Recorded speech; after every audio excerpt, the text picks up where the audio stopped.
Today we have the 2019 Mercedes-Benz A-Class. This vehicle has done just over 75,000 miles.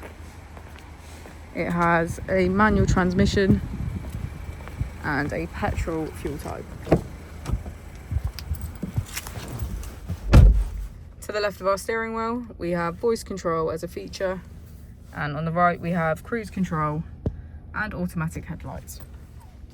Moving on to our screen, we can access smartphone integration, navigation and radio, media, information, apps and settings. If we put the vehicle into reverse, we can see that it comes with a parking camera with parking sensors. Just below our screen we have our AC.